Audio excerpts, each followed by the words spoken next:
Elle arriva au domaine le plus riche de la région, avec rien d'autre qu'une valise éventrée et un cœur brisé en 1000 morceaux, pour y trouver ce que personne n'attendait, un amour si profond qu'il ferait plier même les plus puissants.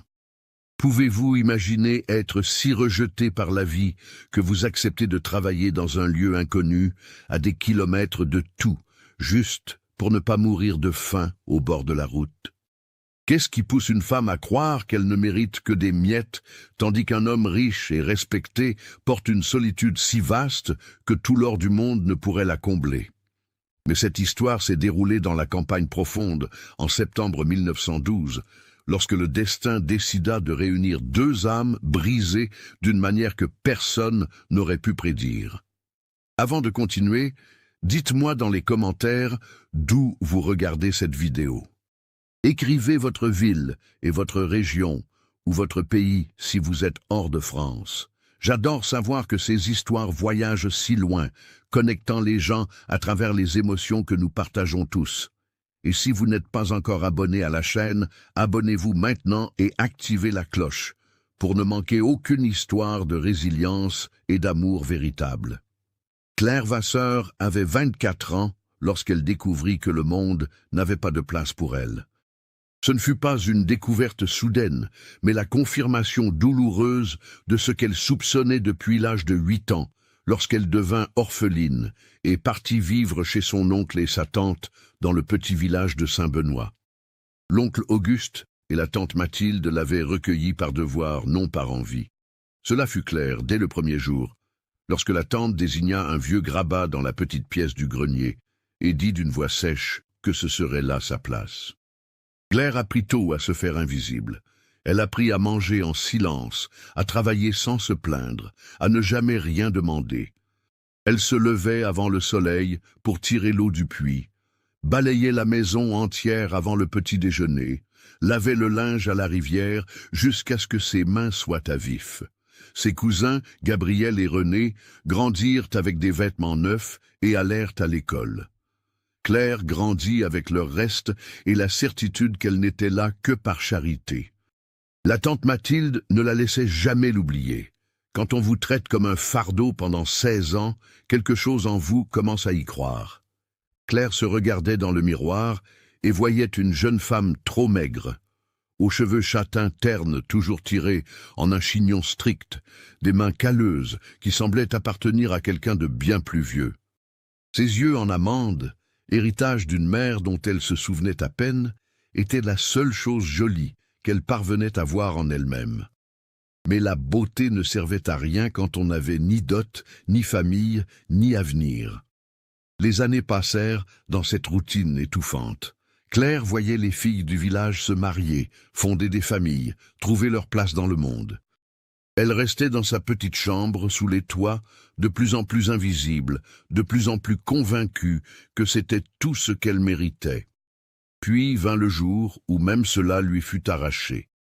Ce fut par un après-midi d'août 1912, quand la chaleur faisait trembler l'air au-dessus des toits d'ardoise de Saint-Benoît.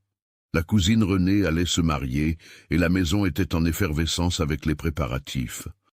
René allait épouser le fils du commerçant le plus riche du bourg, et la tante Mathilde voulait que tout soit parfait. Claire travaillait depuis l'aube, aidant aux arrangements, cousant les détails de la robe, organisant la maison pour recevoir les visites. C'est alors que disparut une broche en or qui avait appartenu à la grand-mère de René, une pièce ancienne, précieuse, qui devait être portée sur la robe de mariée. La tante Mathilde retourna toute la maison pour la chercher.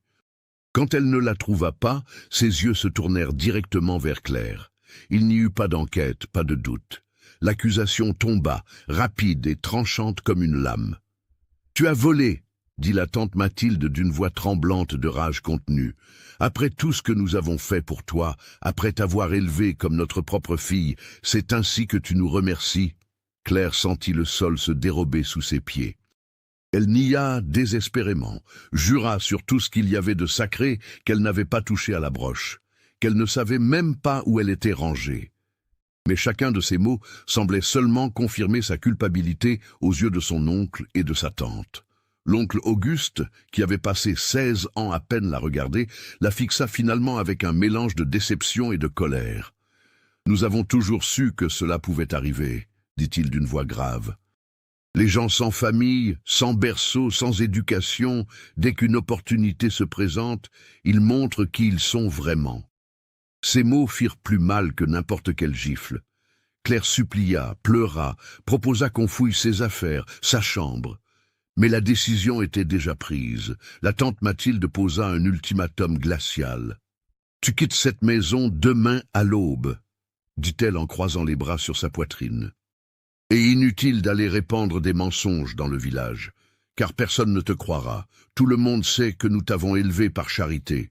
Maintenant, tu vas devoir apprendre à te débrouiller seule, puisque tu es si maligne. » Claire passa cette nuit-là sans dormir dans sa chambrette, fixant le plafond fissuré qu'elle connaissait par cœur. Elle n'avait pas d'argent, nulle part où aller, personne au monde qui se soucierait de savoir si elle vivait ou mourait.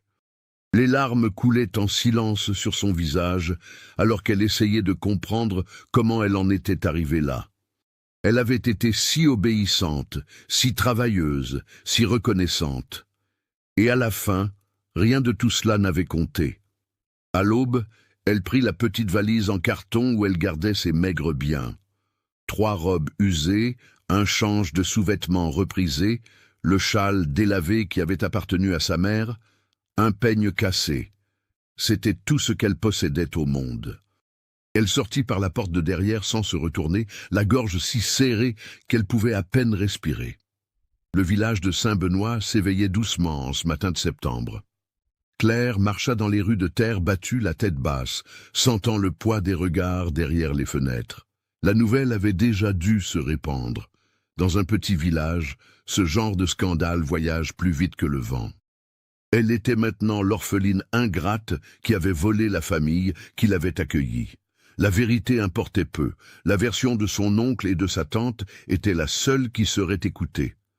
Elle arriva à l'épicerie de Monsieur Olivier, le seul endroit où elle pouvait tenter d'obtenir une information sur du travail dans d'autres villes. Le vieux commerçant, qui avait toujours été gentil avec elle, la regarda à peine cette fois-ci. Sa femme prit soin de détourner le visage. Claire ravala son humiliation et demanda d'une voix tremblante s'il connaissait un endroit ayant besoin d'une bonne, d'une cuisinière, d'une blanchisseuse, n'importe quoi. Monsieur Olivier soupira profondément et dit qu'il ne savait rien par ici, mais qu'il avait entendu dire que le domaine Sainte-Claire, à une 60aine de kilomètres de là, cherchait des saisonniers pour les vendanges. « Mais c'est loin, petite, » ajouta-t-il sans la regarder, « et le maître là-bas est très exigeant. » Claire n'avait pas le choix. 60 kilomètres était une distance énorme à parcourir à pied, mais rester ici signifiait mourir de faim ou pire. Elle remercia dans un murmure et sortit de l'épicerie en serrant fermement sa valise. Le soleil était déjà haut quand elle commença à marcher sur la route de campagne qui menait hors de Saint-Benoît. Elle ne se retourna pas une seule fois. Il n'y avait rien là-bas qui valut un dernier regard. Les premiers jours de marche furent les plus difficiles de la vie de Claire. Le soleil de septembre tapait sans pitié, brûlant sa peau claire qui n'avait jamais été exposée si longtemps. Ses pieds enflèrent dans ses vieilles bottines, formant des ampoules qui éclataient et saignaient. La faim tordait son estomac en nœuds douloureux. Elle s'arrêtait dans des fermes sur le chemin pour demander de l'eau et parfois un morceau de pain en échange de travail. Certains avaient pitié et donnaient, d'autres la chassaient avant même qu'elle ne termine sa phrase. La nuit, elle dormait où elle pouvait. Une fois dans une grange abandonnée, une autre fois sous un grand chêne au bord de la route, couverte seulement par le châle de sa mère. La peur la gardait éveillée des heures durant.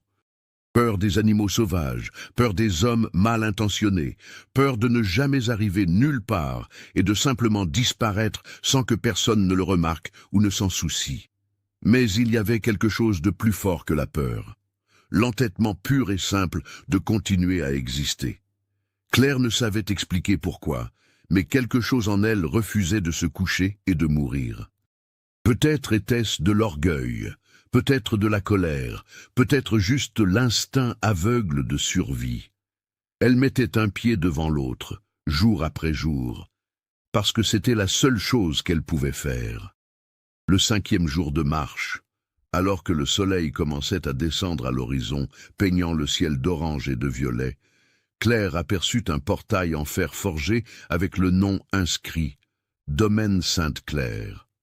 Son cœur fit un bond étrange dans sa poitrine. Elle était arrivée. Ou du moins, elle était arrivée quelque part qui pouvait signifier la différence entre vivre et mourir. L'allée menant au domaine était bordée de platanes majestueux, leurs feuilles commençant à dorer sous le ciel du crépuscule. Même épuisée et couverte de la poussière de la route, Claire ne put s'empêcher de remarquer la beauté de ce lieu. Le château apparut au loin, imposant et élégant, avec ses hautes fenêtres et sa large terrasse. C'était plus grand et plus beau que n'importe quelle construction qu'elle avait vue dans sa vie. Autour de la maison principale se trouvaient d'autres bâtiments, les logements des ouvriers, les chais, les écuries, les granges. Tout était très bien entretenu, organisé, prospère.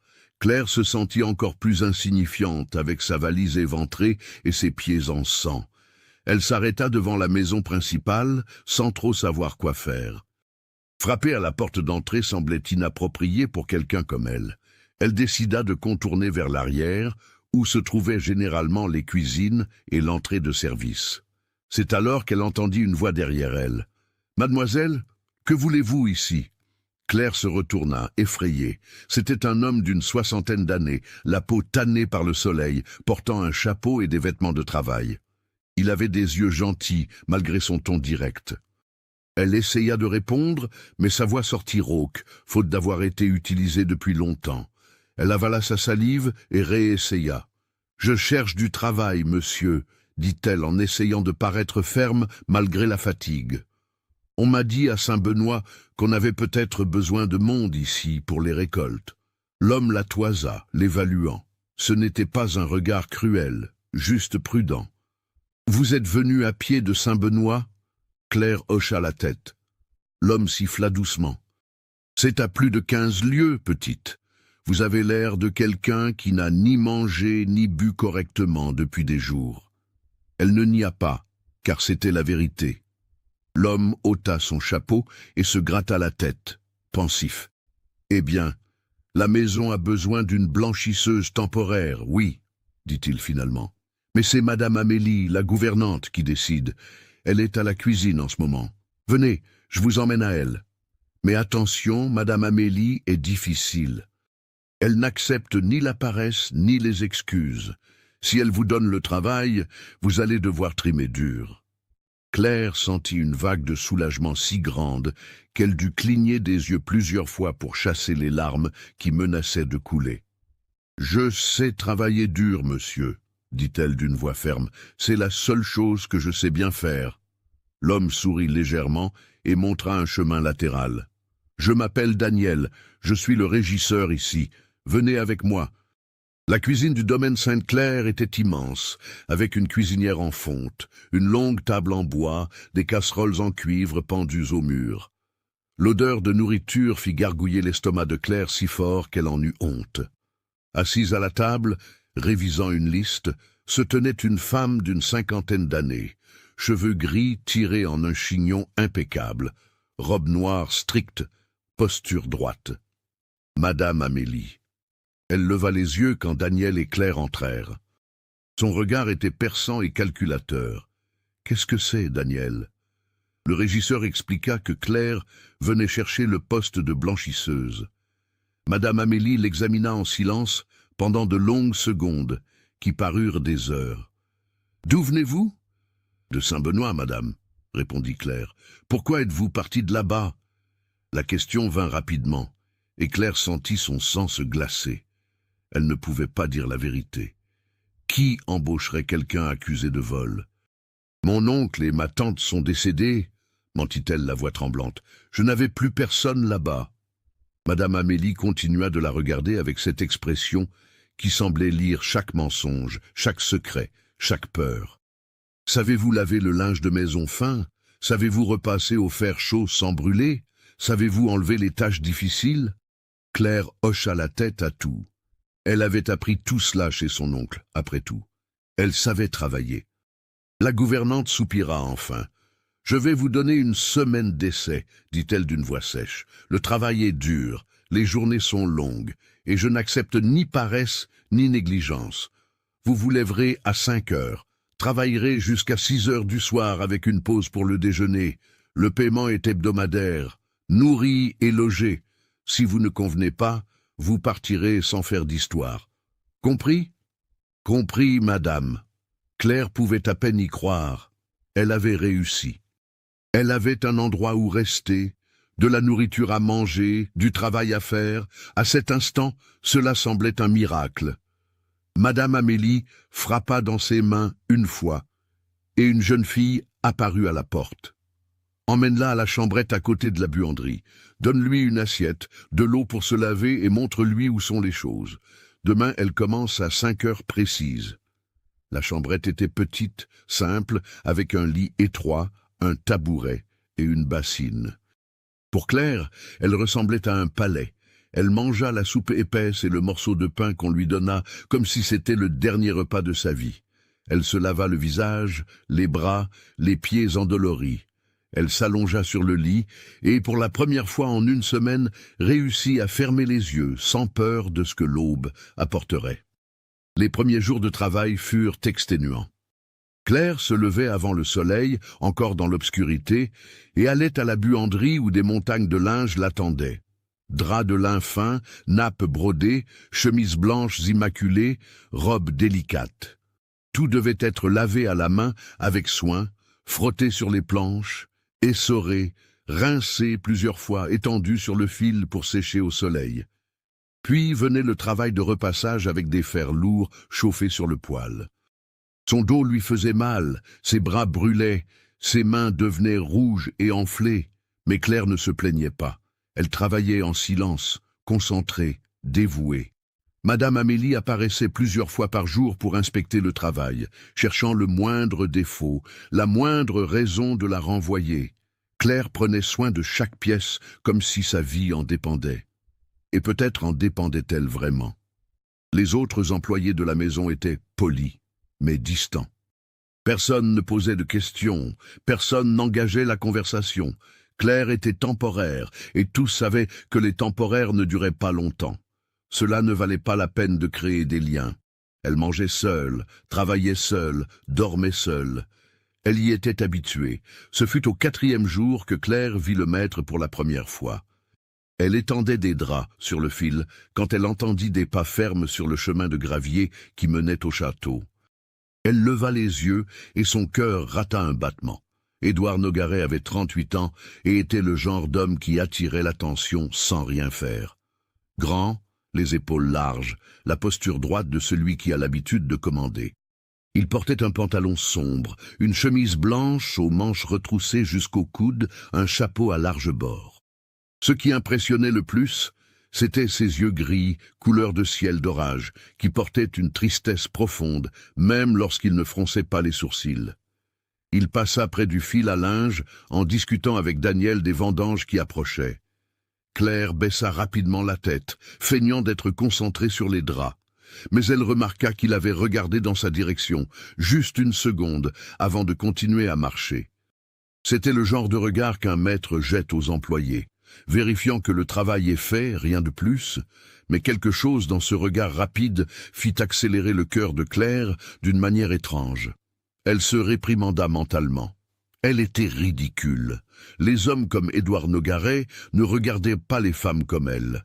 Elle était moins que rien aux yeux du monde. Elle devait s'en souvenir. Les jours se transformèrent en semaines.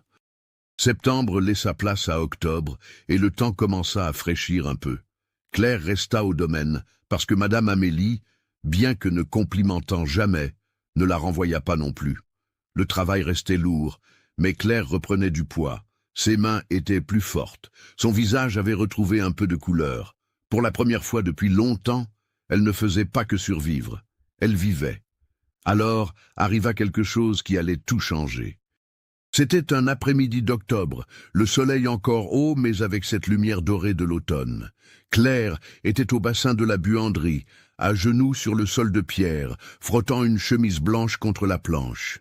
Ses mains étaient rouges et rêches, les bras mouillés jusqu'au coude. Elle était si concentrée qu'elle n'entendit pas les pas approcher. « Excusez-moi de vous interrompre. » La voix était grave, polie. Claire leva la tête, sursautant, et sentit le sang monter à son visage. Édouard Nogaret se tenait à la porte de la buanderie, chapeau à la main, la regardant avec une expression qu'elle ne put identifier. Elle se leva rapidement, s'essuyant les mains sur son tablier trempé, et fit une révérence maladroite. « Monsieur le comte, » dit-elle d'une voix tremblante. Il fit un pas à l'intérieur, et Claire nota qu'il semblait mal à l'aise, comme s'il ne savait pas bien pourquoi il était là. « Vous êtes la nouvelle jeune fille venue de Saint-Benoît. » La question la prit par surprise. Comment savait-il cela? « Oui, monsieur, » répondit-elle tout bas.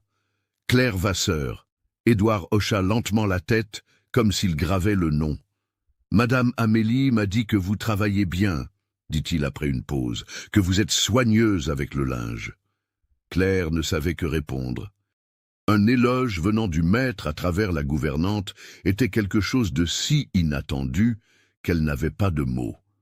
Elle hocha simplement la tête, muette. Il resta là, planté quelques secondes de plus, comme s'il voulait dire quelque chose, mais ne trouvait pas les mots.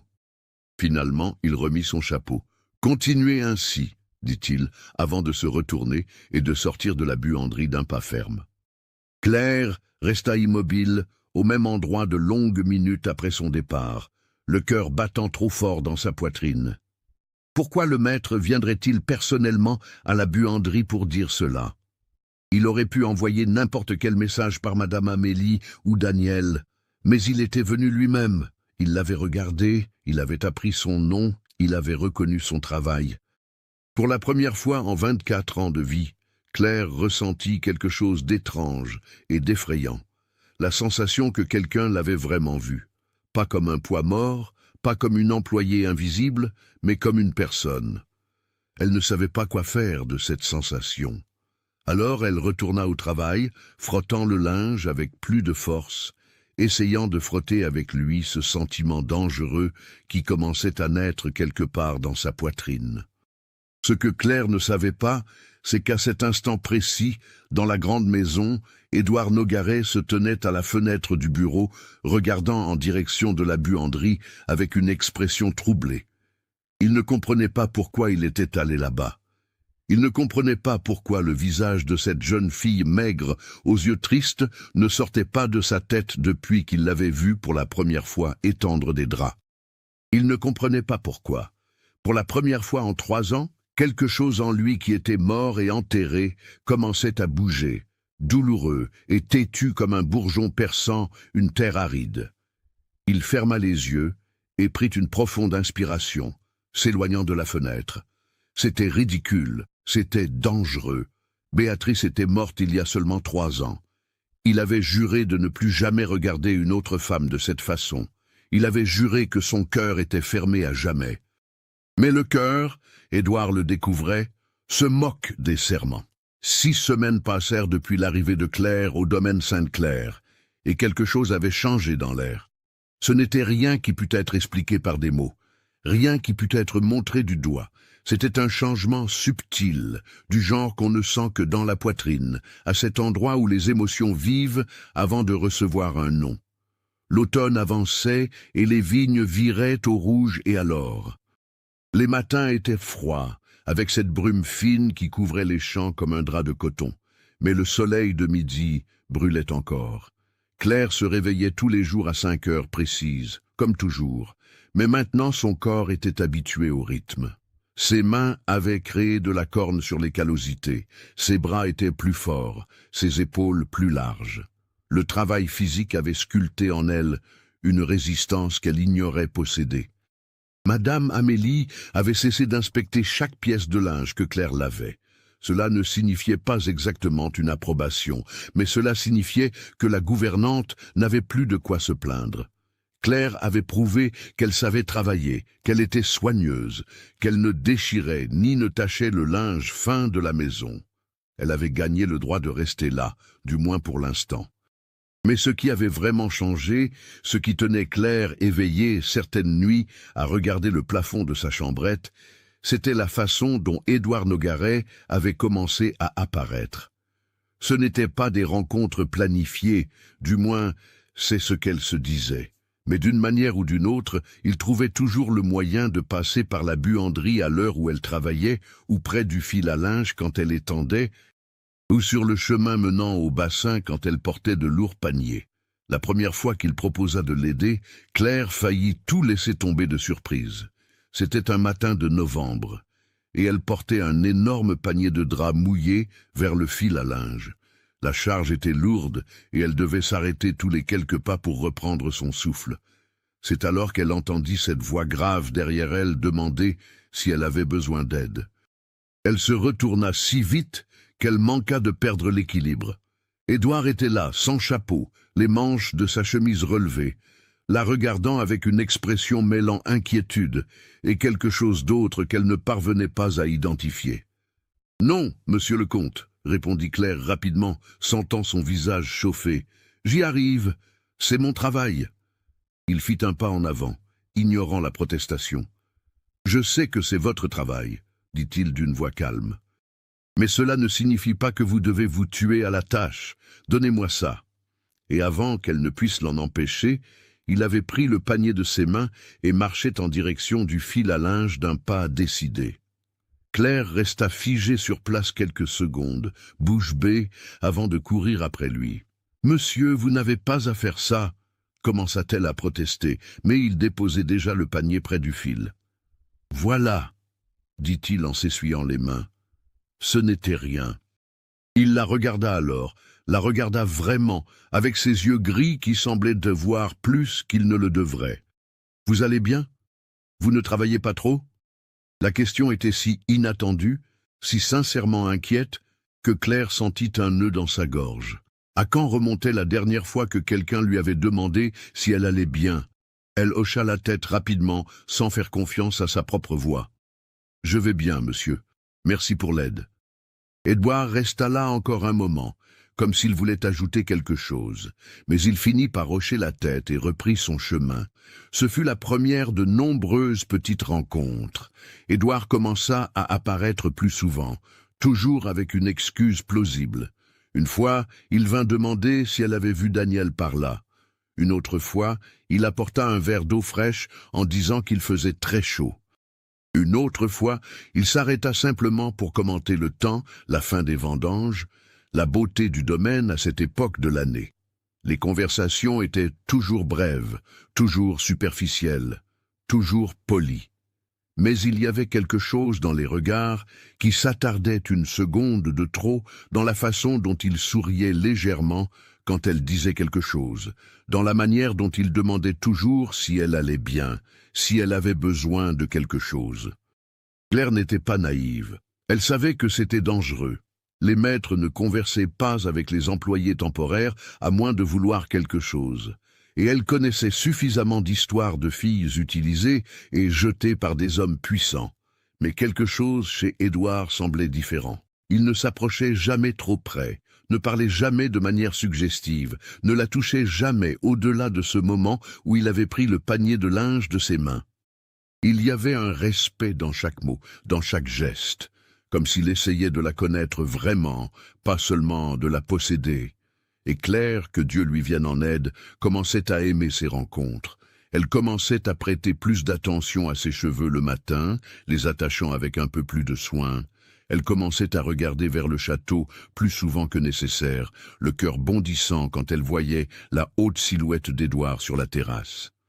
Elle commençait à sourire toute seule en se rappelant quelque chose qu'il avait dit. « C'est de la folie !» se réprimandait-elle en frottant le linge au bassin. « Tu n'es rien pour lui. Juste une domestique et temporaire par-dessus le marché. Il est probablement juste poli. » Mais même ainsi, elle ne pouvait empêcher son cœur d'accélérer chaque fois qu'elle entendait ses pas fermes approcher. Ce fut un samedi matin que tout changea de niveau. Claire était dans le potager à l'arrière, cueillant quelques herbes que Madame Amélie avait demandées. Il y avait un pâle soleil d'hiver, et elle avait ôté son tablier, travaillant juste avec sa robe simple en coton. Elle était dos à la maison quand elle entendit sa voix. « Bonjour Claire !» Elle se retourna et trouva Édouard debout à la lisière du jardin, les mains dans les poches, la regardant de cette façon qui retournait l'estomac de la jeune femme. « Bonjour, monsieur le comte !» répondit-elle en se levant et en essuyant ses mains sur sa jupe. Il y eut une pause, puis il dit quelque chose qui la prit complètement au dépourvu. « Vous pouvez m'appeler simplement Édouard. Le titre de monsieur le comte me donne l'impression d'avoir 100 ans. » Claire cligna des yeux plusieurs fois, ne sachant que répondre. « Mais vous êtes le maître, » dit-elle finalement. « Ce serait irrespectueux. » Il fit un pas de plus, et Claire sentit son cœur s'emballer. « Si vous m'appelez par mon nom quand nous sommes seuls tous les deux, ce ne serait pas irrespectueux, » dit-il à voix basse. « Ce serait juste plus naturel. » La façon dont il dit cela, comme si la conversation entre eux était quelque chose de spécial, quelque chose de séparé du reste du monde, fit monter la chaleur au cou de Claire. Elle ne devait pas accepter cela. Elle savait qu'elle ne devait pas. Mais elle se vit hocher la tête quand même. « C'est d'accord, mon Édouard. » Le nom sortit étrange de sa bouche, trop intime, trop dangereux. Mais quand elle vit le sourire qui apparut sur son visage, petit mais sincère, elle sentit que le risque en valait la peine. « Beaucoup mieux, » dit-il. Et alors, comme si rien d'extraordinaire ne s'était produit, il commença à parler des herbes qu'elle cueillait, demandant à quoi elles servaient, commentant que sa défunte mère adorait les jardins. Avant de continuer, si vous aimez cette histoire, laissez un j'aime et partagez-la avec quelqu'un qui a besoin de croire que l'amour véritable existe. Ce fut la première fois qu'Édouard mentionna quelque chose de personnel sur sa vie. Claire le remarqua et sentit qu'il ouvrait une porte, la laissant voir un morceau de qui il était vraiment derrière le titre de riche propriétaire terrien. Elle posa des questions timides, et il répondit, parlant de son enfance, de comment il avait appris à gérer le domaine avec son père, de son amour pour cette terre. Ils restèrent là à discuter près d'1 heure, jusqu'à ce que Madame Amélie apparaisse à la porte de la cuisine, appelant Claire d'une voix impatiente. Édouard prit congé poliment, et Claire retourna en courant à l'intérieur, mais pas avant d'avoir vu le regard désapprobateur que la gouvernante lança dans leur direction. Cette nuit-là, allongée dans son lit étroit, Claire ne put dormir. Elle repassait chaque mot de cette conversation, chaque regard, chaque sourire. Elle savait qu'elle entrait en territoire dangereux. Elle savait qu'elle laissait son cœur s'ouvrir à quelque chose qui ne pourrait finir que dans la douleur. Mais elle ne pouvait s'arrêter. Pour la première fois de sa vie, quelqu'un la faisait se sentir importante, vue, précieuse. Et c'était addictif, comme rien de ce qu'elle avait déjà expérimenté. Les jours suivants apportèrent plus de rencontres. Édouard apparaissait plus fréquemment, trouvant toujours des excuses pour être là où était Claire. Ils parlèrent de tout et de rien, se découvrant des goûts communs, riant de petites choses. Il raconta ses projets pour agrandir le vignoble, parla du nouveau cheval qu'il avait acheté, du livre qu'il lisait. Elle, plus prudente, parlait du travail, des fleurs qui poussaient sur le chemin du lavoir, des histoires que les autres employés racontaient pendant le déjeuner. Claire n'avait toujours pas dit la vérité sur la raison de son départ de Saint-Benoît. Le mensonge sur le décès de son oncle et sa tante pesait sur sa conscience, surtout maintenant qu'elle sentait qu'elle construisait quelque chose de réel avec Édouard. Mais la peur de dire la vérité et de voir la déception dans ses yeux, de voir la confiance se transformer en mépris, était plus grande que la culpabilité. Alors elle gardait le secret enfermé dans sa poitrine, une pierre lourde qu'elle portait seule. Ce fut à la mi-décembre que se produisit le moment qui allait tout changer entre eux. C'était un samedi après-midi, et presque tous les travailleurs étaient allés au village pour leur jour de repos. Claire était restée car elle devait terminer un gros lot de linge. Elle était seule à la buanderie, fredonnant doucement en repassant une nappe, quand elle entendit un bruit étrange dehors. C'était un miaulement désespéré, aigu, qui venait de la direction de la grange. Claire posa le fer et sortit en courant. Elle trouva un chaton coincé entre 2 vieilles planches, si maigre qu'on aurait dit qu'il n'avait pas mangé depuis des jours. La petite bête griffait et miaulait, les yeux jaunes écarquillés de peur. Claire s'agenouilla sur le sol et commença à essayer de libérer le chaton, lui parlant d'une voix douce pour le calmer. Les planches étaient clouées fermement et elle n'avait pas assez de force pour les arracher. C'est alors qu'elle sentit une présence derrière elle et une voix familière demanda ce qui se passait. Édouard avait entendu le bruit lui aussi. Quand il vit la situation, il n'hésita pas. Il s'agenouilla aux côtés de Claire, si près qu'elle pouvait sentir la chaleur de son corps, l'odeur de savon et de cuir. Ensemble, ils s'efforcèrent de libérer le chaton.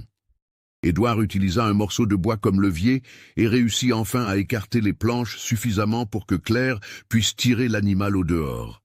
Le chaton s'agrippa à elle immédiatement, tremblant encore. Claire le serra contre sa poitrine, caressant ses petites oreilles, murmurant des mots de réconfort. Quand elle leva les yeux, elle trouva Édouard la regardant avec une expression qui fit s'arrêter son cœur. Ce n'était pas juste de l'attention ou de l'intérêt. C'était quelque chose de plus profond, de plus intense. C'était de l'admiration, de la tendresse, et quelque chose d'autre qu'elle n'osait nommer. « Vous êtes gentille, dit-il d'une voix rauque, avec tout et tout le monde, même avec un chaton perdu. » Claire sentit son visage chauffer. « Il était perdu aussi, » répondit-elle tout bas. « Je sais ce que c'est que cette sensation. » Les mots sortirent avant qu'elle ne puisse réfléchir, révélant plus qu'elle ne le voulait. Édouard resta silencieux un moment, se contentant de la regarder. Puis, très lentement, il leva la main et écarta une mèche de cheveux qui s'était échappée de son chignon, la replaçant derrière son oreille. Le contact fut léger comme une plume, mais envoya des ondes de chaleur dans tout le corps de Claire. « Vous n'êtes plus perdu !» dit-il à voix basse. « Vous êtes ici, vous êtes chez vous. » Ces mots simples brisèrent quelque chose à l'intérieur de Claire. Les larmes vinrent avant qu'elle ne puisse les empêcher, coulant chaudes sur ses joues. Elle détourna le visage rapidement, honteuse, mais Édouard toucha son menton avec douceur, l'obligeant à le regarder à nouveau. « Pas besoin de vous cacher, » dit-il avec une douceur qu'elle n'avait jamais entendue dans la voix d'un homme. « Pas de moi. » Et alors, il se passa quelque chose que Claire n'oublierait jamais. Édouard se pencha et embrassa son front, un baiser chaste et doux qui, d'une certaine manière, signifiait plus que toute autre chose. C'était une promesse, une reconnaissance, une déclaration silencieuse que ce qu'il y avait entre eux était réel. Ils restèrent là, agenouillés sur le sol poussiéreux de la grange, avec le chaton encore agrippé à la poitrine de Claire, se regardant simplement l'un l'autre. Il n'y avait plus moyen de nier, plus moyen de feindre qu'ils étaient juste maîtres et servantes, ayant des conversations polies. Quelque chose avait fleuri entre eux, profond et véritable, et il n'y avait plus de retour en arrière. Mais le monde ne leur permettrait pas de rester dans cette bulle pour toujours. La réalité revint sous la forme d'une calèche, remontant l'allée principale du domaine en cette même fin d'après-midi. Édouard et Claire, qui étaient retournés à leur tâche après le moment dans la grange, chacun tentant d'assimiler ce qui s'était passé, entendirent le bruit des roues et des chevaux. Édouard fronça les sourcils en voyant l'attelage. Il n'attendait pas de visite. Quand le véhicule s'arrêta devant le perron et que la porte s'ouvrit, son visage se ferma complètement. De l'intérieur descendit une femme élégante, d'une trentaine d'années, vêtue de vêtements de ville chers et modernes. Derrière elle vint une jeune fille plus jeune, jolie, portant une robe de voyage bleu clair. « Cousin Édouard !» s'exclama la femme plus âgée d'une voix forte et joyeuse. « Quelle merveilleuse surprise nous te préparons !» Laure Nogaret était arrivée, amenant avec elle sa fille Isabelle et une intention très claire. Elle avait entendu dire qu'Édouard était toujours seul, gaspillant sa vie et sa fortune dans un deuil éternel. Et elle avait la solution parfaite. Marier son cousin à sa fille, unir les propriétés familiales et ramener Édouard à une vie sociale convenable. Édouard descendit les marches du perron avec une expression polie, mais froide. « Laure, » dit-il en la saluant d'un baiser sur la joue, « je ne savais pas que vous veniez. Vous auriez dû prévenir. » La cousine rit comme si c'était une grande plaisanterie. « Voyons, cousin, nous sommes justement venus faire une surprise. »« Isabelle mourrait d'envie de te voir, n'est-ce pas, ma fille ?» Isabelle sourit timidement, faisant une révérence gracieuse. « Oncle Édouard, dit-elle d'une voix douce, le domaine est toujours aussi beau. » Laure passa son bras sous celui d'Édouard, comme si c'était la chose la plus naturelle du monde. « Nous allons rester quelques jours, d'accord ? J'ai tant de choses à voir avec toi. Les affaires de famille, tu sais ce que c'est. » Claire observait tout cela de loin, depuis la fenêtre de la buanderie. Elle vit la femme élégante s'accrocher au bras d'Édouard, vit la jolie jeune fille lui sourire, vit les domestiques courir pour décharger les malles, et elle sentit son cœur sombrer dans sa poitrine. Bien sûr, comme elle avait été idiote, comment s'était-elle permis de rêver, même pour quelques jours, que quelqu'un comme Édouard pourrait s'intéresser vraiment à quelqu'un comme elle. Ces femmes étaient de son monde, élégantes, éduquées, de bonne famille. La plus jeune était belle, avec de jolies robes et l'air de celle qui n'avait jamais eu besoin de travailler un seul jour de sa vie. Claire regarda ses propres mains calleuses, sa robe vieille et délavée, ses pieds nus rêches. Que pensait-elle être? Une princesse de conte de fées? Elle s'éloigna de la fenêtre le cœur lourd, retournant au tas de linge qu'elle devait repasser. C'était mieux ainsi. Mieux valait se rappeler quelle était sa place avant de se blesser encore plus. Édouard avait été gentil avec elle, rien de plus. Peut-être même s'intéressait-il un peu de la façon dont les hommes s'intéressent à une distraction passagère, mais elle savait, elle avait toujours su au fond, qu'il n'y avait pas d'avenir ici. Les jours suivants furent une torture. Laure et Isabelle s'installèrent dans la grande maison comme si elles en étaient les maîtresses. Laure commandait Madame Amélie avec l'autorité de celle qui connaissait la maison depuis longtemps, faisait des plans pour des dîners et des promenades, parlait fort de réformes et de changements à faire. Isabelle suivait son père partout. NDT. Adaptation pour le contexte, ici c'est l'oncle dans le texte original, mais Laure appelle oncle par respect familial ou cousinage éloigné, on garde cousin pour Édouard et Laure. Isabelle suivait Édouard partout, me toujours apprêtée comme une poupée de porcelaine, souriant toujours de cet air doux et poli. Et Édouard semblait distant. Il ne venait plus à la buanderie, n'apparaissait plus près du fil à linge, ne cherchait plus Claire. Il était toujours occupé avec les visites, traîné par sa cousine dans des conversations sur les affaires et la famille, poussé subtilement en direction d'Isabelle. Claire voyait tout cela de loin et se sentait comme si elle avait une plaie ouverte dans la poitrine. Madame Amélie, qui observait toujours tout de ses yeux perçants, avait remarqué ce qui se passait entre Édouard et Claire avant l'arrivée de Laure. Et elle avait désapprouvé intensément. Elle avait aimé Béatrice, la défunte épouse, comme si c'était sa fille. L'idée qu'Édouard s'intéresse à une blanchisseuse temporaire, à une fille sans famille et sans nom, était offensante pour la gouvernante. Ce fut un matin, alors que Claire était seule à la cuisine finissant de laver la vaisselle du petit-déjeuner, que Madame Amélie décida de mettre les choses au clair. « Tu crois que je n'ai rien vu, n'est-ce pas ?» dit la gouvernante d'une voix basse et dure. « Les regards, les conversations, la façon dont tu t'animes toute quand il apparaît. » Claire sentit son sang se glacer. « Je ne sais pas de quoi vous parlez, madame, » tenta-t-elle de nier, mais Madame Amélie fit un pas en avant. « Ne me prends pas pour une idiote, ma fille, j'ai tout vu, et je vais être très claire. Édouard Nogaret n'est pas pour toi. Il est veuf d'une femme merveilleuse, de bonne famille, éduquée, tout ce que tu ne seras jamais.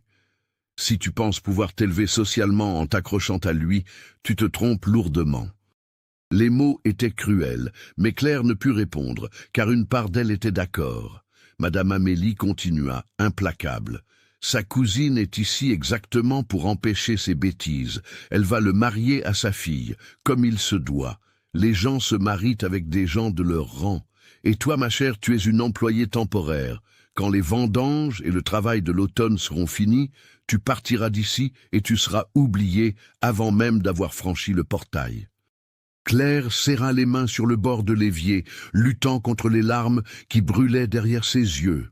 Elle ne donnerait pas à Madame Amélie la satisfaction de la voir pleurer. « J'ai compris, madame », dit-elle d'une voix ferme, malgré le tremblement.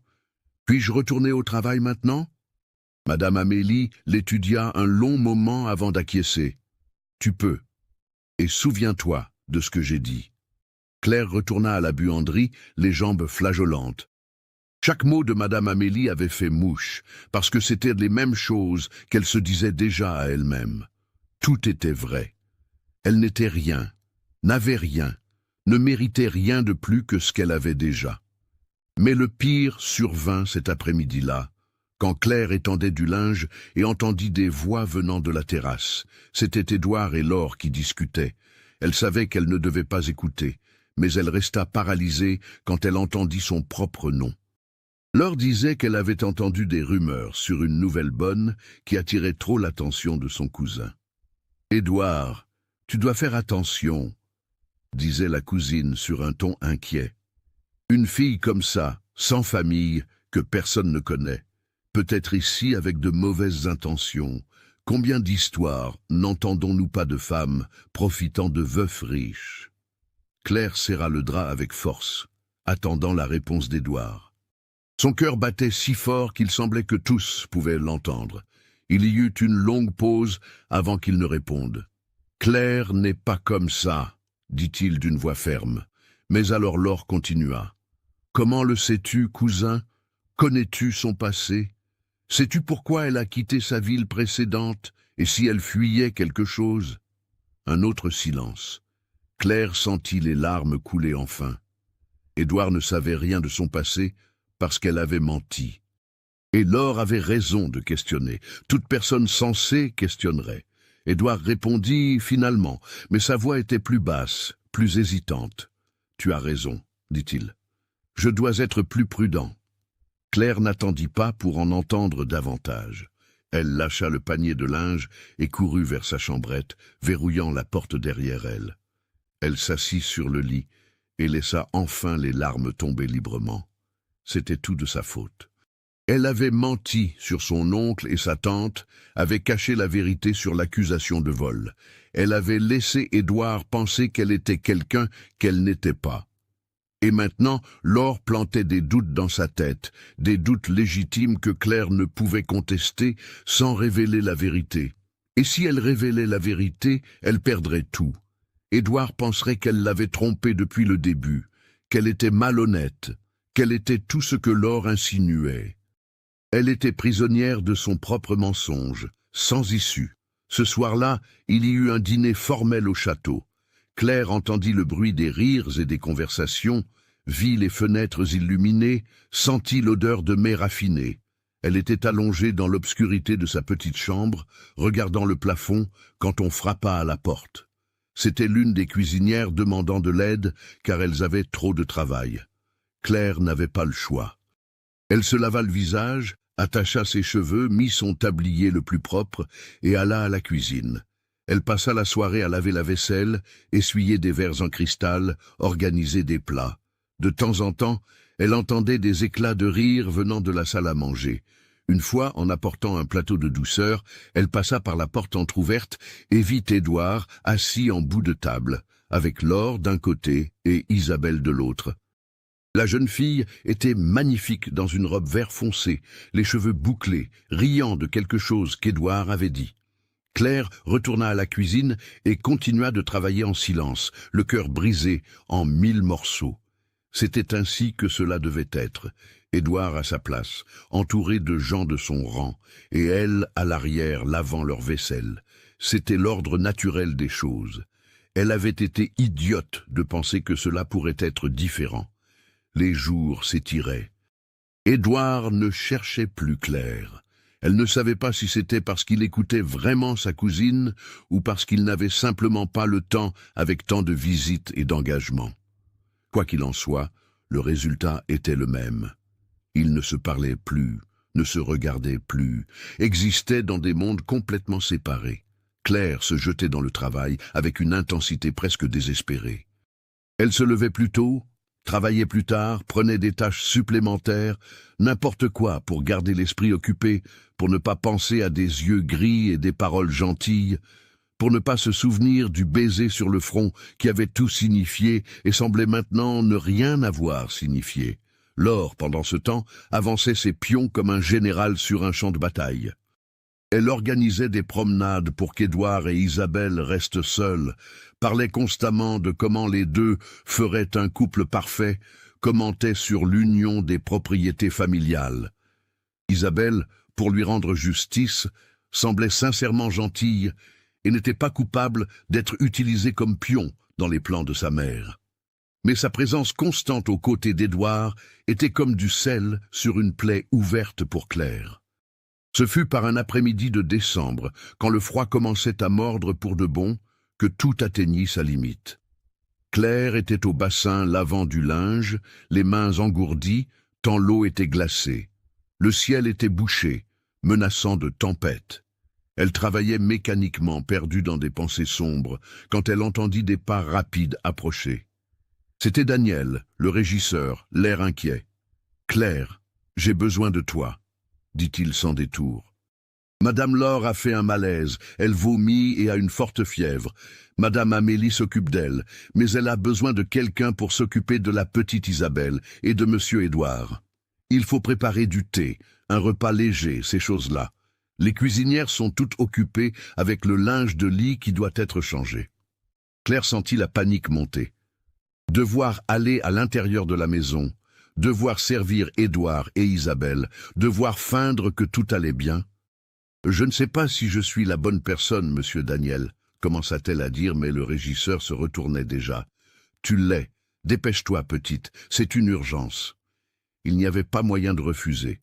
Claire s'essuya les mains, ôta son tablier mouillé et se dirigea vers le château, le cœur battant la chamade. La cuisine était dans un chaos total, avec les domestiques courant d'un côté à l'autre. Madame Amélie apparut une seconde pour donner des ordres rapides.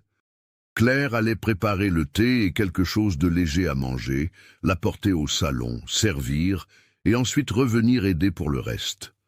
Claire prépara le thé avec des mains tremblantes, organisa un plateau avec des biscuits et du pain frais, et marcha le long du couloir jusqu'au salon. Elle frappa légèrement à la porte avant d'entrer. Édouard et Isabelle étaient assis près de la cheminée, conversant à voix basse. Quand Claire entra, Édouard leva les yeux, et elle vit quelque chose passer sur ce visage qu'elle connaissait si bien. Surprise, soulagement, et quelque chose d'autre qui fit bondir son cœur. « Bonsoir », dit Claire d'une voix basse, faisant une petite révérence. « J'ai apporté du thé et de quoi manger. » Isabelle sourit avec reconnaissance. « C'est gentil, merci. Comment va maman ?» Claire expliqua que Madame Amélie s'en occupait, que c'était probablement quelque chose qu'elle avait mangé, que ça allait passer. Pendant qu'elle servait le thé, Claire pouvait sentir le poids du regard d'Édouard sur elle. Ses mains tremblaient tant qu'elle faillit renverser la tasse. Isabelle, étrangère à la tension dans l'air, parlait de combien il avait été effrayant de voir sa mère se sentir mal si soudainement, de la chance que le domaine ait des gens si serviables. « Vous êtes la Claire que maman a mentionnée, n'est-ce pas ?» demanda Isabelle soudainement. « La nouvelle blanchisseuse ?» Claire hocha la tête, sans savoir ce que Laure avait dit sur elle. Isabelle continua, innocente. « Maman a dit que vous travaillez très bien, que la maison n'a jamais été aussi organisée. » C'était inattendu. Claire était sûre que Laure n'avait rien de bon à dire sur elle. « Merci, mademoiselle, » dit-elle tout bas. « Excusez-moi, je dois retourner à la cuisine. » Elle était presque à la porte quand elle entendit la voix d'Édouard pour la première fois depuis des jours. « Claire, attendez !» Elle s'arrêta, dos à lui, la main sur la poignée. « Merci, » dit-il d'une voix chargée de sens, « pour votre aide. » Elle hocha simplement la tête et sortit, mais son cœur s'emballait. Ces deux mots simples avaient porté tout ce qui ne pouvait être dit. « Tu me manques, je pense à toi, je n'ai pas oublié. » Ou peut-être n'était-ce que des illusions d'une fille trop amoureuse pour voir la réalité. Laure Nogaret mit 3 jours à se remettre complètement. 3 jours durant lesquels Claire dut entrer et sortir de la maison plusieurs fois, toujours la tête basse, toujours feignant de ne pas sentir le regard d'Édouard suivre chacun de ses mouvements. 3 jours durant lesquels le silence entre eux criait plus fort que n'importe quel mot. Ce fut le 4e jour, quand Laure descendit enfin pour le petit déjeuner encore pâle, mais décidé, que tout commença à s'effondrer. Claire était à la cuisine, aidant à préparer les plateaux, quand elle entendit Madame Amélie parler avec l'une des employées d'une lettre qui était arrivée. Une lettre de Saint-Benoît, adressée à Monsieur Édouard. Le sang de Claire se glaça dans ses veines. Elle savait, avec cette certitude qui vient des entrailles, que cette lettre n'apportait rien de bon. Ses mains commencèrent à trembler si fort qu'elle dut lâcher la tasse qu'elle tenait avant qu'elle ne se brise. Daniel apparut à la porte de la cuisine appelant Claire, disant que le maître voulait lui parler dans le bureau. Le chemin jusqu'au bureau parut durer une éternité et une seconde en même temps. Claire sentait ses jambes faibles, son cœur battant si fort qu'il semblait vouloir sortir par la bouche. Elle frappa à la porte et entendit la voix grave d'Édouard, lui ordonnant d'entrer. Il était assis derrière le bureau en acajou, la lettre ouverte devant lui. Son visage était impénétrable, ses yeux gris l'étudiant avec une intensité qui faisait mal. Debout à côté du bureau, avec une expression de victoire mal dissimulée, se trouvait Laure. Et dans le coin, les yeux écarquillés de curiosité, Isabelle. Édouard montra la chaise devant le bureau. « Asseyez-vous, Claire. » Ce n'était pas une demande. Elle s'assit au bord de la chaise, les mains entrelacées sur ses genoux si serrés que ses jointures blanchirent. Le silence s'étira de longues secondes avant qu'Édouard ne parle enfin. « J'ai reçu une lettre de Monsieur Auguste Vasseur de Saint-Benoît, dit-il, d'une voix soigneusement neutre. Il dit être votre oncle. » La pièce commença à tourner. Claire ouvrit la bouche, mais aucun son ne sortit. Édouard continua, implacable. « Selon lui, vous n'êtes pas parti de Saint-Benoît parce que votre oncle et votre tante sont décédés, comme vous l'avez dit. Vous avez été chassé de leur maison après avoir été accusé d'avoir volé une broche en or de la famille. » Les mots tombèrent comme des pierres, chacun brisant un morceau du monde que Claire avait essayé de construire. Elle ne parvenait pas à regarder Édouard, ne pouvait supporter de voir la déception, la colère, le mépris qui serait sûrement sur ce visage. Laure fit un pas en avant d'une voix pleine de satisfaction. « Je savais qu'il y avait quelque chose qui clochait, » dit la cousine d'Édouard. « Une fille apparaissant de nulle part, sans référence, sans histoire. Édouard, tu dois la renvoyer immédiatement. Qui sait ce qu'elle peut encore voler dans cette maison? Qui sait si même l'intérêt qu'elle a montré pour toi ne faisait pas partie d'un plan? » Ces derniers mots firent enfin lever les yeux à Claire, et ce qu'elle vit sur le visage d'Édouard était pire que la colère. C'était de la peine de quelqu'un qui avait fait confiance et découvert qu'il avait été trompé. « Je veux l'entendre de votre bouche, » dit-il d'une voix basse et tendue. « Est-ce vrai? Avez-vous menti à propos de votre oncle et tante? » Sur la raison de votre départ de Saint-Benoît, Claire sentit les larmes brûler ses yeux, mais cligna fort pour les retenir. Elle n'allait pas pleurer, elle n'allait pas utiliser les larmes pour acheter de la pitié. « Oui, » dit-elle d'une voix ferme malgré le tremblement. « J'ai menti, mon oncle et ma tante ne sont pas morts. Ils m'ont chassé de la maison. »« Parce que tu as volé », interrompit Laure sur un ton accusateur. « Non, » répondit Claire en regardant directement Édouard, « seulement lui. Je n'ai pas volé, je n'ai jamais rien volé de ma vie. J'ai été accusé d'avoir volé une broche qui a disparu chez eux, mais je ne l'ai pas prise. Je le jure sur la mémoire de ma mère que je ne l'ai pas prise. » Édouard passa la main sur son visage, semblant soudainement fatigué. « Et vous pensez que je vais croire votre parole maintenant, après avoir découvert que vous avez menti depuis le premier jour ?» La douleur dans cette question était comme un couteau dans le cœur de Claire. Elle comprit alors qu'elle avait perdu. Elle avait tout perdu. Le mensonge, même raconté par peur et désespoir, avait détruit toute chance qu'ils auraient pu avoir. Elle se leva de la chaise, les jambes flageolantes. « Je m'en vais, » dit-elle d'une voix brisée. « Aujourd'hui même, pas besoin de me renvoyer. Je pars de moi-même. Je suis désolé d'avoir menti. Je suis désolé pour tout. » Et avant que quiconque ne puisse dire quoi que ce soit d'autre, elle sortit du bureau presque en courant, les larmes coulant enfin librement sur son visage. Claire courut jusqu'à sa chambrette et commença à jeter ses quelques affaires dans la valise en carton. Ses mains tremblaient tellement qu'elle arrivait à peine à plier les vêtements. Le chaton qu'elle avait sauvé des semaines plus tôt et qu'elle avait adopté était couché sur le lit, la regardant de ses yeux jaunes confus. Elle le prit et le serra contre sa poitrine, laissant ses larmes mouiller sa fourrure douce. Elle avait été idiote, si idiote. Elle aurait dû dire la vérité dès le début. Elle aurait dû faire confiance à Édouard. Mais la peur avait été plus grande. Et maintenant elle en payait le prix. Elle allait retourner sur la route, sans destination, sans espoir, sans rien. Au moins cette fois, elle avait un chaton pour lui tenir compagnie dans la solitude. Elle fermait sa valise quand elle entendit des coups urgents à la porte. C'était Daniel, essoufflé. « Claire, ne pars pas encore !» dit-il d'une voix pressée. « Monsieur Édouard te cherche. Il dit qu'il a besoin de te parler à nouveau. » Elle secoua la tête. « Je ne veux pas lui parler, monsieur Daniel. C'est mieux ainsi. Je m'en vais et c'est tout. »« Petite, écoute ce que je vais te dire, » dit le régisseur d'une voix ferme mais gentille. « Je suis sur ce domaine depuis 40 ans. J'ai vu monsieur Édouard naître, grandir, se marier, perdre sa femme. Et ces 3 dernières années, je l'ai vu mourir de l'intérieur, jour après jour, jusqu'à ce qu'il ne reste presque rien de l'homme qu'il était. Jusqu'à ce que tu arrives. Tu l'as ramené à la vie, petite. N'importe quel aveugle le voit. » Claire secoua la tête désespérément. « Ça n'a pas d'importance maintenant. Je lui ai menti. Il ne me fera plus jamais confiance. » Daniel fit un pas dans la chambre. « Tu as menti par peur ou par méchanceté ?»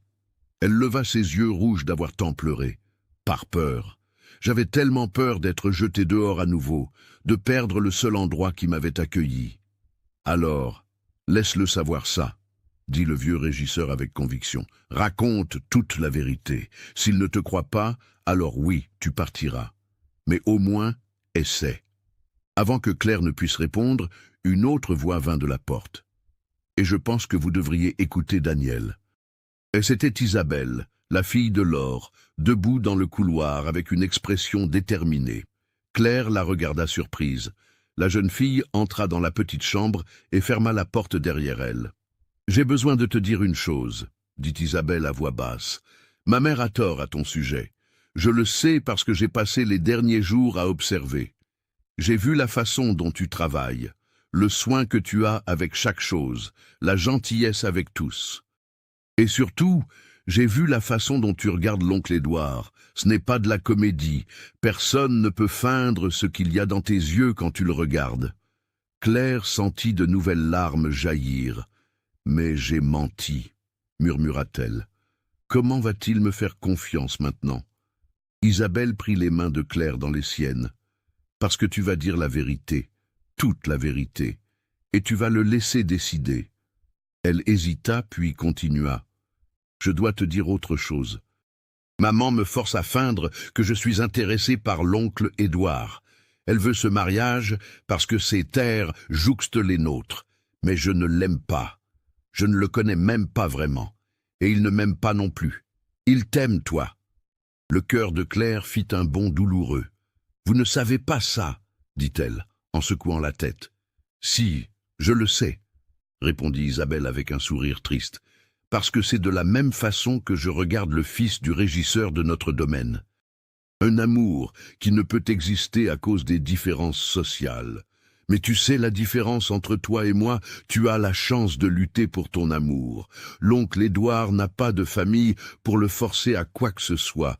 Il est libre de choisir. Alors donne-lui cette chance, laisse-le choisir. » Les mots d'Isabelle plantèrent une minuscule graine d'espoir dans le cœur brisé de Claire. Était-ce possible? Édouard pourrait-il lui pardonner, la croire, la vouloir encore après tout? Daniel toucha légèrement son épaule. « Il t'attend sur la terrasse arrière, petite. Vas-y. » Claire s'essuya le visage avec les mains, prit une profonde inspiration et sortit de la chambre, les jambes tremblantes. Le chemin jusqu'à la terrasse arrière était court, mais parut des kilomètres. Édouard était de dos, appuyé à la balustrade, regardant les vignes nues qui s'étendaient à perte de vue. Il ne se retourna pas quand il entendit ses pas, mais sa posture devint encore plus rigide. « Vous avez demandé à me parler », dit Claire d'une voix basse. Il y eut un long silence avant qu'Édouard ne se retourne enfin. Son visage était fatigué, marqué par des nuits sans sommeil, mais ses yeux portaient encore cette intensité qui faisait s'emballer son cœur. « Je veux que vous me racontiez tout, dit-il, depuis le début, la vérité complète, sans mensonge cette fois. » Et Claire raconta.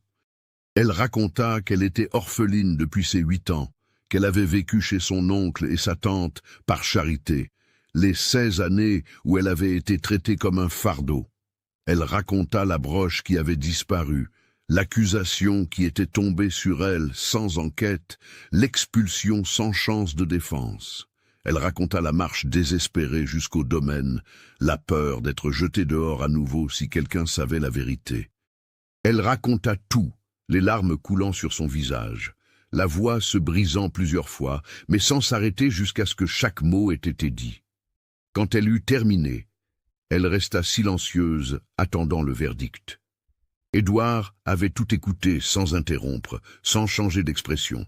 Maintenant, il la regardait avec ses yeux gris qu'elle avait appris à aimer, et elle ne parvenait pas à lire ce qu'il y avait dedans. Finalement, il parla. « Vous m'avez menti. » L'affirmation vint sans colère, juste comme un constat de fait. Claire hocha la tête. « J'ai menti. Par peur et désespoir, mais j'ai menti. Je n'ai pas d'excuse. » Édouard fit un pas vers elle. « Mais vous n'avez pas volé la broche. » Ce n'était pas une question. Elle secoua la tête avec véhémence. « Je jure que je n'ai pas volé. Je ne volerai jamais. Je préfère mourir de faim. »« Je sais, » dit simplement Édouard. Claire leva les yeux, surprise. « Comment ?» Il eut un petit sourire, sans humour. « Parce que j'ai passé les dernières semaines à vous observer. J'ai vu le soin que vous avez avec chaque objet de cette maison, même les plus simples. J'ai vu que vous avez rendu une pièce de monnaie trouvée sur le sol de la buanderie à Madame Amélie. J'ai vu que vous avez réparé une tasse cassée avec de la colle au lieu de la jeter, inquiète de sa valeur. J'ai vu qui vous êtes, Claire. Et qui vous êtes n'est pas une voleuse. » Les larmes venaient maintenant de soulagement, de gratitude, de quelque chose qu'elle n'osait nommer. « Alors vous me croyez ?» Édouard hocha lentement la tête. « Je vous crois, mais je suis encore blessé que vous ne m'ayez pas fait confiance dès le début. » Elle sanglota. « Je sais. Pardon. J'aurais dû faire confiance, mais j'avais si peur. Toute ma vie, les gens m'ont jeté. Je n'aurais pas supporté si vous aviez fait la même chose. » Édouard ferma la distance entre eux en 2 longues enjambées. Ses mains prirent le visage de Claire, avec une douceur qui contrastait avec l'intensité de son regard. « Je ne vous aurais jamais jeté, » dit-il d'une voix rauque. « Jamais. Vous ne comprenez pas ? Vous avez ramené la lumière dans ma vie. Pour la première fois en 3 ans, je me réveille et j'ai une raison de vouloir que la journée commence. Vous m'avez fait me sentir vivant à nouveau. » Claire ne parvenait plus à respirer correctement. Son cœur battait si vite qu'il semblait qu'il allait exploser. « Mais je ne suis rien, » murmura-t-elle. « Je n'ai pas de famille, pas de dot, pas d'éducation raffinée. Laure a raison, je ne suis pas faite pour vous. Les gens vont parler, vont vous mépriser de vous lier avec quelqu'un comme moi. » Édouard passa ses pouces sur ses joues, essuyant les larmes. « Vous pensez que je me soucie de ce que les gens vont dire ? Vous pensez qu'un titre ou de l'argent signifie quelque chose comparé à ce que je ressens quand je suis près de vous ? Claire, j'étais mort. J'ai enterré mon cœur avec Béatrice et j'ai cru que je ne réussirais jamais à ressentir à nouveau. Et alors, vous êtes apparu, avec vos yeux tristes et votre dignité têtue, et vous m'avez montré que j'étais encore vivant. Si vous aimez cette histoire d'amour véritable, laissez un j'aime et partagez avec quelqu'un de spécial. »« Mais et Isabelle ?» demanda Claire d'une voix tremblante. « Et votre cousine ? Et toute votre famille, attendant que vous fassiez un beau mariage ?» Édouard lâcha un petit rire bref. « Isabelle est intéressée par le fils du régisseur de son domaine, pas par moi. C'est elle-même qui me l'a raconté hier, et ma cousine peut attendre tant qu'elle voudra. Je ne me marierai pas par convenance. Je l'ai déjà fait une fois. Claire cligna des yeux, surprise. Vous n'aimiez pas Béatrice? Il devint sérieux. Je l'aimais bien, je la respectais, mais ce n'était pas le grand amour, c'était un mariage arrangé par les familles. J'ai découvert la différence seulement maintenant, avec vous. Maintenant, je sais ce qu'est l'amour véritable. C'est ça, ici. C'est ce serrement dans la poitrine quand vous souriez. C'est cette peur de vous perdre. C'est ce besoin de vous voir heureuse par-dessus tout. Ces mots brisèrent la dernière résistance de Claire. Elle laissa les larmes couler librement maintenant, mais c'étaient des larmes de bonheur, de soulagement, d'amour partagé. Édouard la tira dans une étreinte forte, la tenant comme s'il avait peur qu'elle disparaisse. Elle enfouit son visage dans son torse, sentant l'odeur de savon et de soleil, entendant les battements forts de son cœur contre son oreille. Ils restèrent ainsi de longues minutes, se tenant simplement, laissant passer la tempête. Finalement, Édouard s'écarta suffisamment pour la regarder dans les yeux. « Claire Vasseur, dit-il d'une voix ferme et claire, je veux que vous restiez ici, pas comme employée, mais comme la femme que je choisis pour partager ma vie. Je sais que c'est tôt, je sais que vous devez être effrayé, mais j'ai besoin que vous connaissiez mes intentions. Je veux vous faire la cour de façon honorable et convenable. Je veux que tous sachent que vous êtes importante pour moi. Et quand vous serez prête, si vous le voulez, je veux vous demander en mariage. » Claire ne pouvait croire ce qu'elle entendait.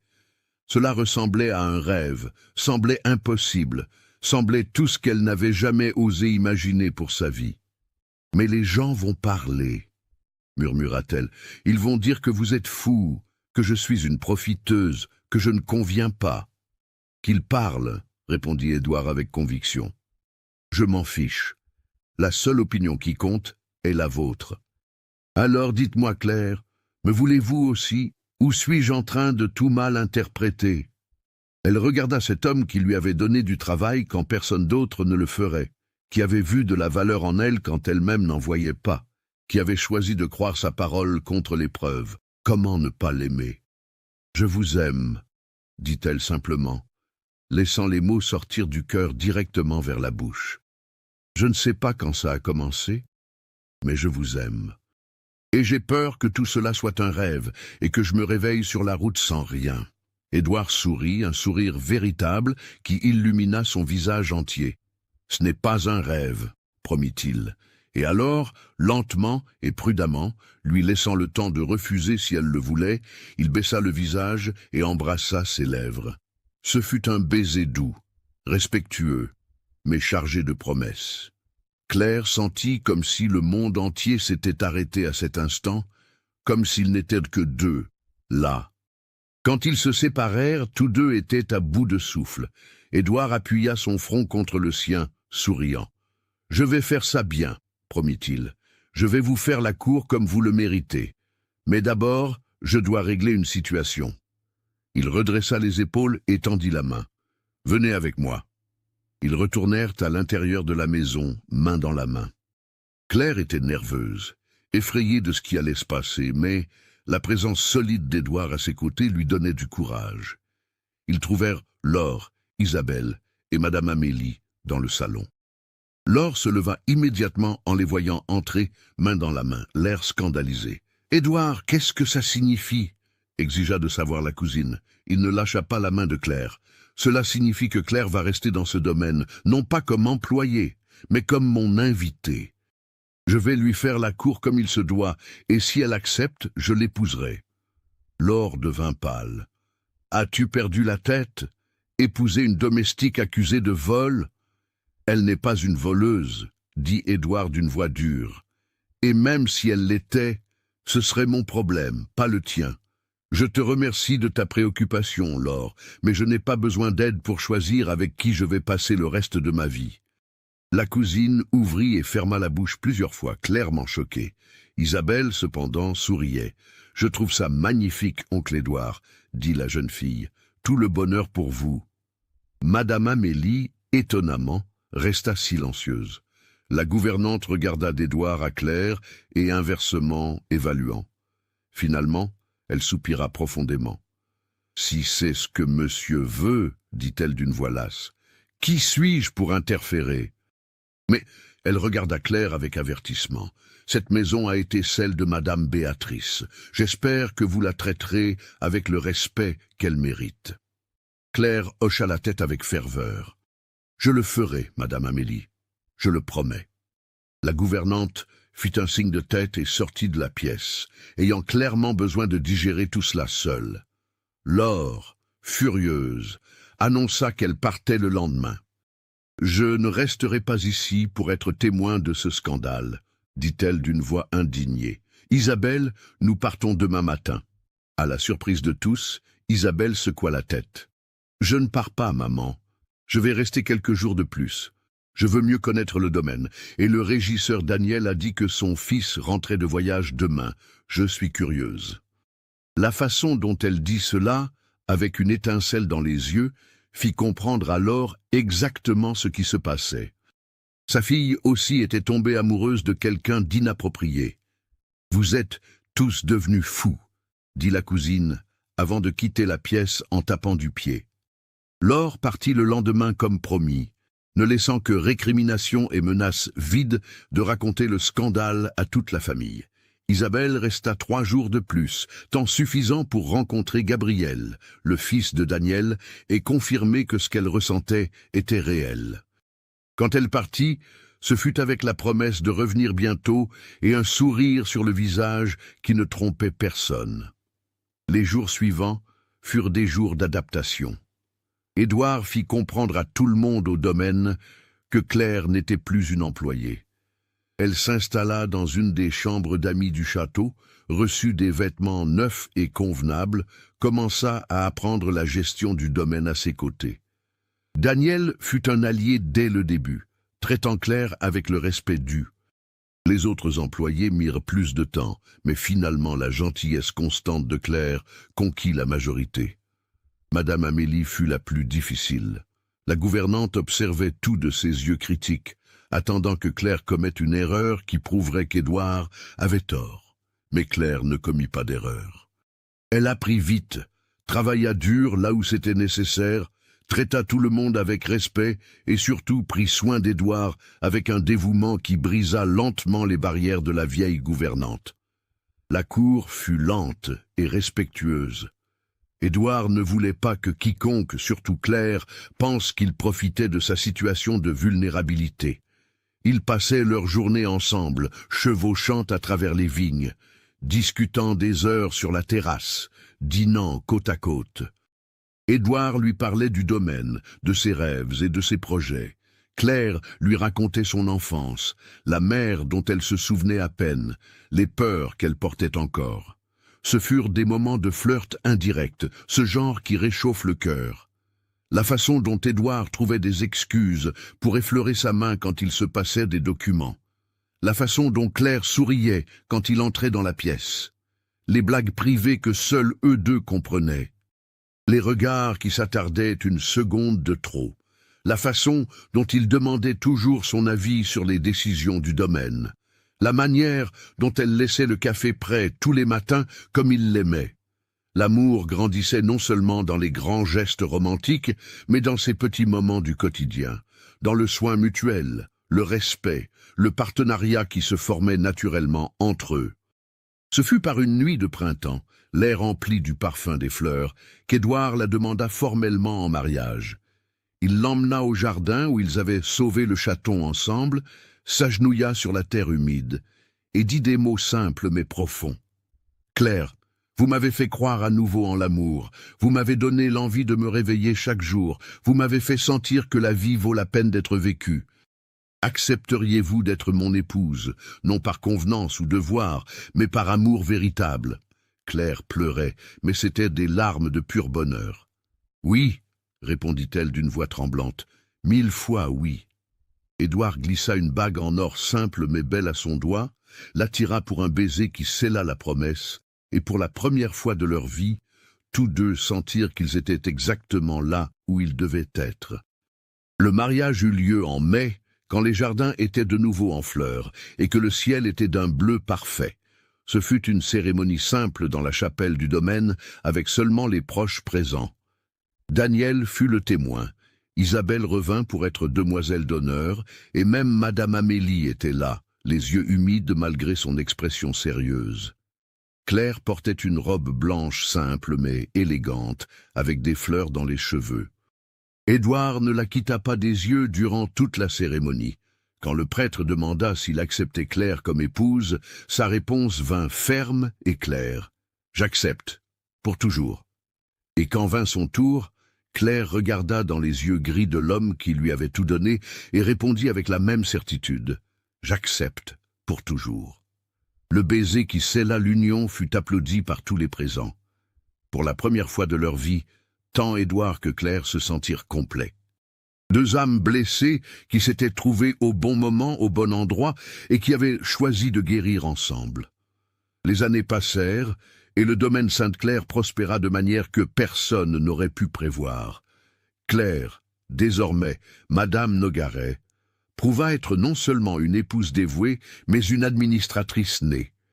Elle mit en place des améliorations des conditions des travailleurs, créa une petite école pour les enfants des employés, transforma une partie des jardins en potager communautaire. Le domaine devint connu non seulement pour la qualité de son vin, mais pour la façon juste et humaine dont il traitait ses travailleurs. Édouard s'épanouissait à ses côtés. L'homme sombre et fermé qu'il avait été durant les 3 années de veuvage avait complètement disparu. Maintenant il souriait facilement, riait fort, vivait pleinement. Lui et Claire travaillaient côte à côte tous les jours, prenaient les décisions ensemble, rêvaient ensemble. Madame Amélie finit par se rendre. Il fut impossible de continuer à résister à la gentillesse persistante de Claire, à l'amour évident entre elle et Édouard, et surtout à la façon dont Claire honorait la mémoire de Béatrice sans jalousie ni ressentiment. La gouvernante devint l'une des plus grandes alliées de Claire, lui enseignant tout sur l'administration de la maison, les secrets du domaine, la façon de gérer les complexités de la vie rurale. Isabelle épousa Gabriel, le fils de Daniel, causant un scandale similaire dans sa famille. Mais inspirée par le courage d'Édouard et Claire, elle affronta sa mère et choisit son propre chemin. Les deux couples devinrent des amis proches, se rendant visite fréquemment, riant ensemble de la façon dont l'amour véritable avait défié toutes les conventions sociales. 3 ans après le mariage, par un matin ensoleillé, Claire découvrit qu'elle attendait un bébé. Édouard pleura quand elle le lui dit, s'agenouillant pour embrasser son ventre encore plat, murmurant des promesses à l'enfant qui grandissait là. Cette fois, ce serait différent, jura-t-il. Cette fois, il n'y aurait que de la joie, pas de tragédie. Et ce fut différent. En novembre 1915, Claire donna naissance à une fille en bonne santé aux yeux gris comme son père et aux cheveux châtains comme sa mère.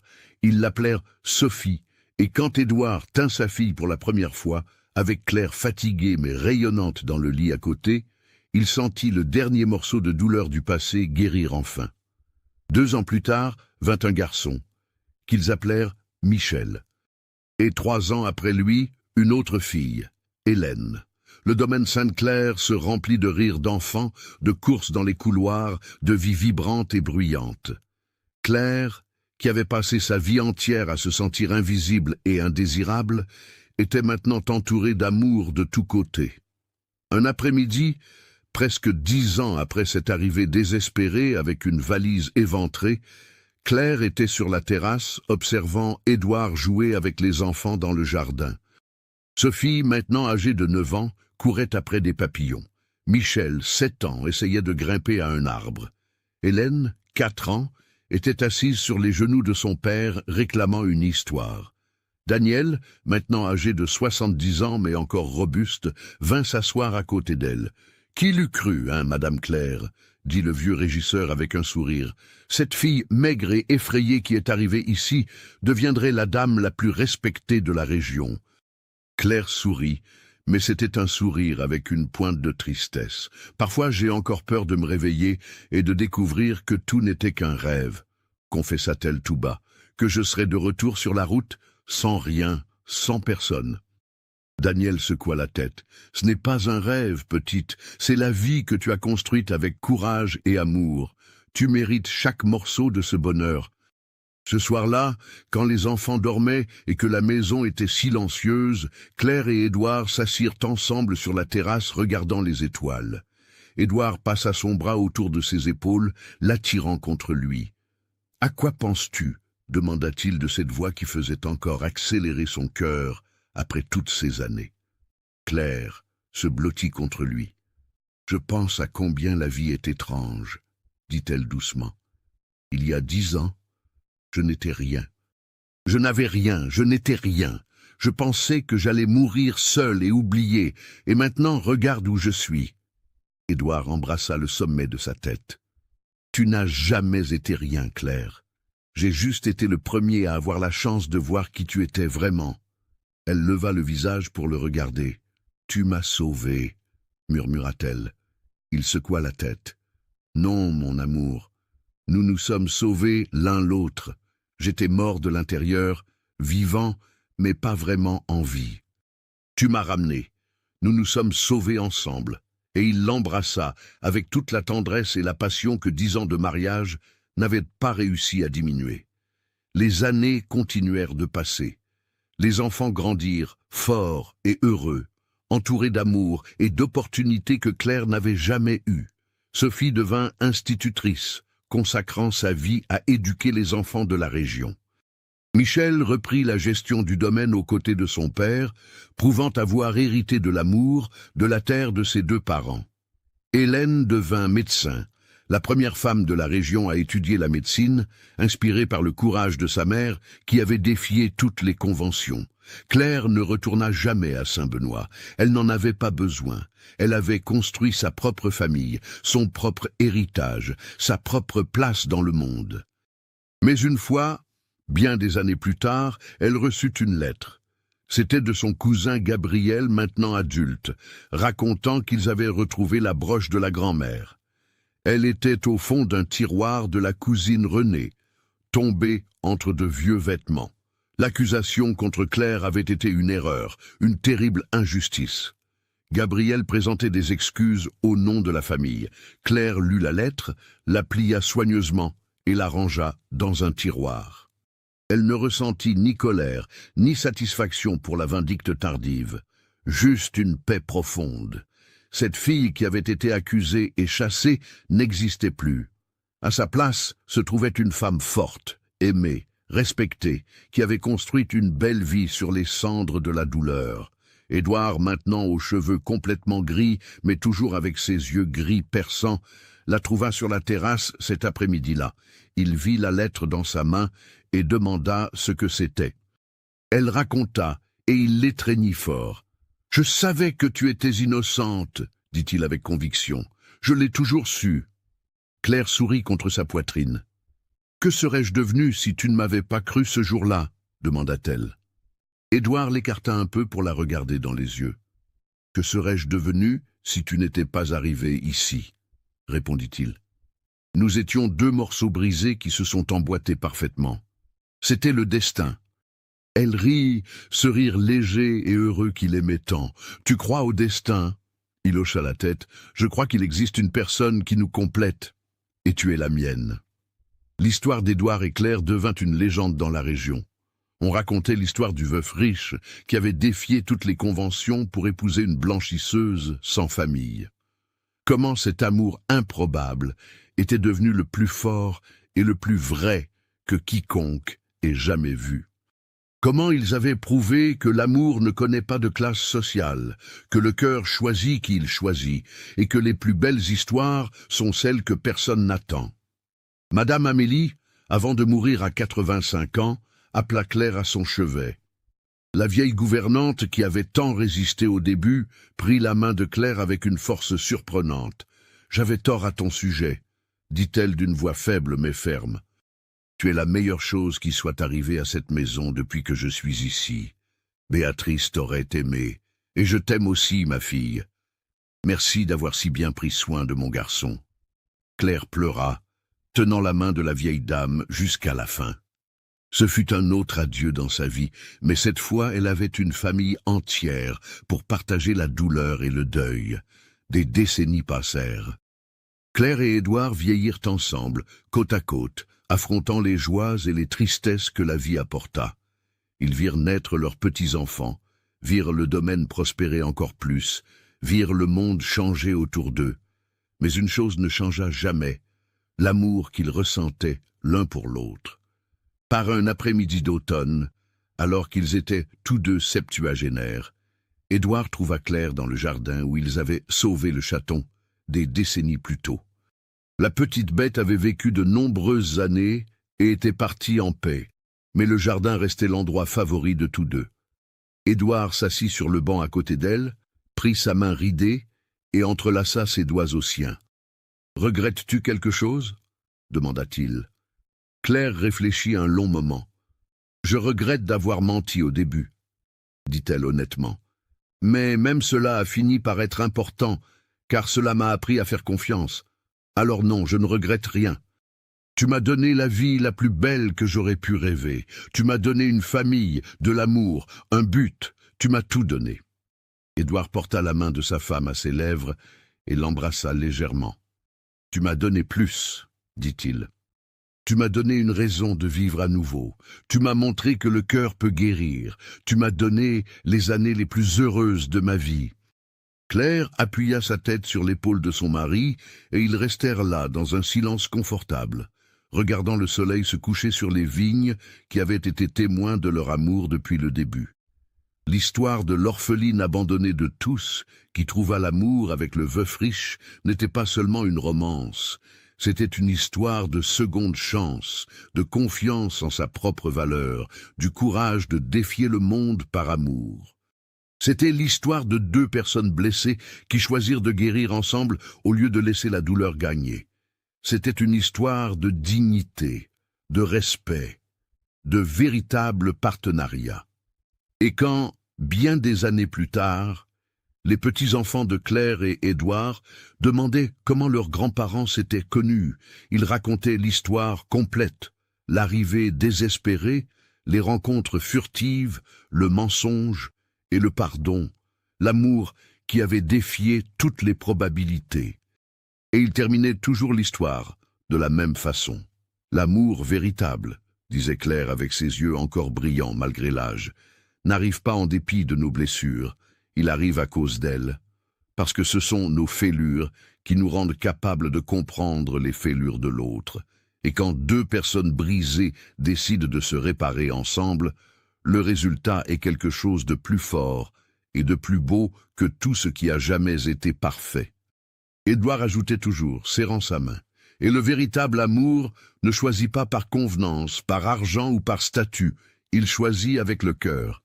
Et quand il choisit avec le cœur, tout le reste s'arrange. » Et ainsi se termine la plus belle histoire d'amour entre le veuf riche et l'orpheline abandonnée de tous.